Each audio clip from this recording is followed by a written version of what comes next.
সাবেক প্রধানমন্ত্রী শেখ হাসিনা সংক্রান্ত যেহেতু ভারত নিয়ে অনেক কথা হচ্ছে, ভারতের প্রচার বা অপপ্রচার প্রপাগান্ডা আমরা যেভাবে বলি না কেন, ভারতীয় মিডিয়া, ভারতীয় সরকার, তাদের অবস্থান, নানা ধরনের কথা আসছে। গতকালও 3টি বড় ঘটনা হয়েছে, সেটি আমরা পরে আসছি।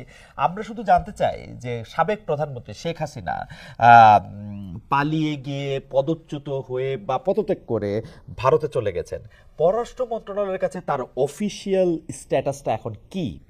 মানে তার অবস্থান সম্পর্কে আমাদের কাছে কি তথ্য আছে? আমাদের কাছে অবস্থান নিয়ে আমাদের কাছে কি তথ্য আছে? তিনি দেশে ফিরবেন, অন্ধকার হচ্ছে, আরো লাইট আছে।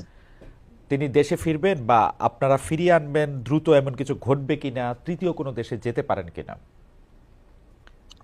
আহ, ধন্যবাদ।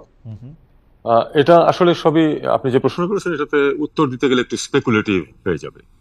বিষয়টা হচ্ছে যে উনি ভারতে প্রথমে গিয়েছিলেন এবং প্রথম থেকে যেটুকু জানা যাচ্ছিল যে তিনি ভারতে খুব বেশি দিন থাকবেন না, এরকম একটা কথা কিন্তু শোনা গেছে। কিন্তু এখন তো ধরুন 4 মাস হতে চলেছে উনি ওখানেই আছেন। কি কারণে আছেন সেটা বিভিন্ন কারণের কথাবার্তা বলা হচ্ছে, সেটা আমরা জানি না। আহ, এখন উনি কতদিন থাকবেন এটাও কিন্তু আমরা জানি না। এটা অনেকটাই ভারতীয়দের এখতিয়ার, তারা তাকে কতদিন থাকতে দেবেন বা আহ, উনি কতদিন থাকবেন ইত্যাদি ইত্যাদি।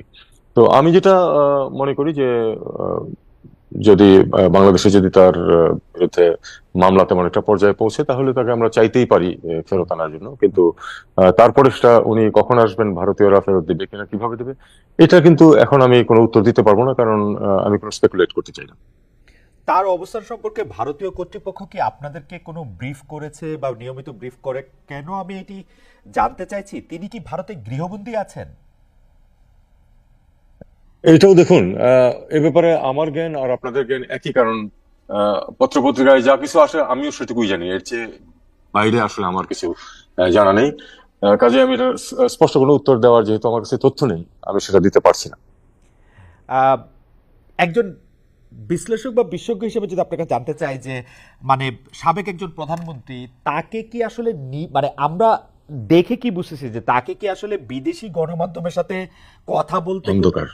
বিদেশি গণমাধ্যম থেকে কথা হুম। বলতে অ্যাডভাইজার হোসেন, আমরা আপনাকে স্পষ্ট দেখতে পাচ্ছি, আমরা বা আপনাকে স্পষ্ট শুনতেও পাচ্ছি। ওকে, আমরা ঠিক যেটি আছে।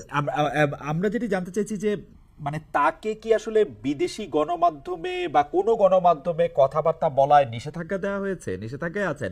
মানে আমরা কিন্তু, আমার বিবেচনায় কিন্তু তাকে, উনি ভারতে গৃহবন্দী আছেন, কারণ তাকে মিডিয়ার সাথে কথা বলতে দেওয়া হচ্ছে না। এবং মানে আপনার কাছে কি মনে হয়? আবার আমি বলছি যে আসলে এ সম্বন্ধে আমার কাছে সুস্পষ্ট কোনো তথ্য নেই।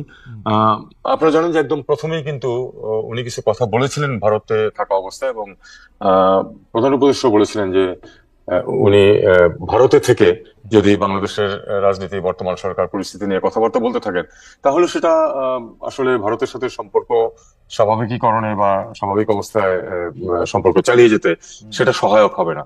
আমি আমার অবস্থানটা মনে করি সেরকম। আমি মনে করি যে তিনি যদি সেখান থেকে কোনো আহ, আহ, মানে তার সমর্থকদেরকে কোনো দিক নির্দেশনা না দেন, কোনো কথাবার্তা না বলেন, সেটাই আহ, পারস্পরিক সম্পর্কের জন্য অনেক ভালো। অ্যাডভাইজার হোসেন, আমরা দেখেছি যে সাবেক প্রধানমন্ত্রী শেখ হাসিনা সহ বিগত সরকারের মন্ত্রী ও সংসদ সদস্যদের লাল পাসপোর্ট বাতিল করা হচ্ছে। এখন তাদের ট্রাভেল ডকুমেন্ট কি হবে, কি স্ট্যাটাস হবে, সেই ব্যাপারে কি পররাষ্ট্র মন্ত্রণালয় বা আপনাদের দপ্তরে উনারদের তরফ থেকে কোনো যোগাযোগ করা হয়েছে? আমার কাছে আসলে তেমন কিছু আসেনি এখন পর্যন্ত। এ ব্যাপারে সাধারণ নিয়মটা হচ্ছে যে তাদের যখন দায়িত্ব শেষ হয়ে যাবে তখন তো লাল পাসপোর্টটা বাতিল করা হবে। তখন তারা দেশে থাকলে পাসপোর্টের জন্য দরখাস্ত করতে পারেন। আহ, বিদেশে থাকলে তারা একটি ওয়ান ওয়ে ওটিপি, যেটাকে ওয়ান টাইম পাস নিয়ে শুধু বাংলাদেশে ফেরার জন্য তারা একটা কাগজ নিতে পারেন। সেই কাগজটা নিয়ে তারা দেশে এসে পড়তে পারেন এবং তারপরে তারা পাসপোর্টের জন্য দরখাস্ত করতে পারেন। এটাই হলো স্বাভাবিক নিয়ম। বাংলাদেশ নিয়ে অপপ্রচারের জন্য, মানে যদিও আমি ভারতীয় মিডিয়া এবং ভারতীয় সরকারকে ঠিক এক করে দেখি না, কিন্তু বাংলাদেশকে নিয়ে একের পর এক যেটাকে আমরা প্রপাগান্ডা বলছি, অপপ্রচার বলছি, এবং কোনো কোনো ক্ষেত্রে সেটি কিন্তু মানে বোনাফাইডি না, অনেক ক্ষেত্রে সেটি মেলাফাইডি, মানে ইচ্ছে করে এরকম করা হচ্ছে বলে অনেকটা মনে হচ্ছে। আপনার কাছে কি মনে হয়, মানে এর কারণ কি শেখ হাসিনা ভারতে অবস্থান করছেন, বা ভারত সরকার মনে করছে, বা ভারতীয় জনগণ মনে করছে যে অবস্থাটা কোনো একটা পরিবর্তন হতে পারে? মানে যিনি যাকে আমরা কি বলবো, দেশত্যাগী, পদত্যাগী, পলাতক সরকার প্রধান, তাদের নিয়ে কি কোনো পরিকল্পনা আছে বলে মনে হয় তাকে নিয়ে, বা বিষয়টিকে আপনি কিভাবে দেখেন? আহ, দেখুন, বিষয়টা হচ্ছে, আমার দৃষ্টিতে বিষয়টা এরকম। আমি মনে করি না যে এ ধরনের কোনো প্রত্যাবর্তন সম্ভব। আমার মনে হয় যে যারা মুক্ত মনে বিচার বিশ্লেষণ করেন, এমনকি যারা একটু কট্টরপন্থীও, তাদেরও কারো কারো বক্তব্য পাওয়া গেছে যে এরকম মনে করাটা ভুল, যে তাকে আবার পুনরধিষ্ঠিত করা যাবে এখানে। আহ, শুনুন, ভবিষ্যৎ, দূর ভবিষ্যৎ কি হবে এটা তো কেউই জানে না। বস্তুত যে বিপ্লব ঘটে গেছে বাংলাদেশে 6 মাস আগেও তো কেউ ভাবেনি যে এরকম কিছু ঘটতে পারে। কিন্তু এটা অবশ্যই নিশ্চিত যে অদূর ভবিষ্যতে এরকম ঘটার কোনো সম্ভাবনা নেই। আহ, এখন তারা কেন এই মানে মিস ইনফরমেশন, ডিসইনফরমেশন ক্যাম্পেইন চালাচ্ছে আহ, প্রধানত মিডিয়াতে, এবং শুধু আপনি খেয়াল করে দেখবেন যে কতগুলি সংগঠন সারা বিশ্বে এই মতবাদ প্রচারের চেষ্টা করছে যে বাংলাদেশের বিরুদ্ধে, বাংলাদেশের এখানে হিন্দুদের কোনো নিরাপত্তা নেই, এখানে প্রচন্ড ভাবে তাদের উপর নিপীড়ন করা হচ্ছে, ইত্যাদি ইত্যাদি। বাস্তব যারা এখানে দেখছেন তারা কিন্তু কেউ এরকম কথা বলেননি। দূরে থেকে অনেকে এরকম বলছেন।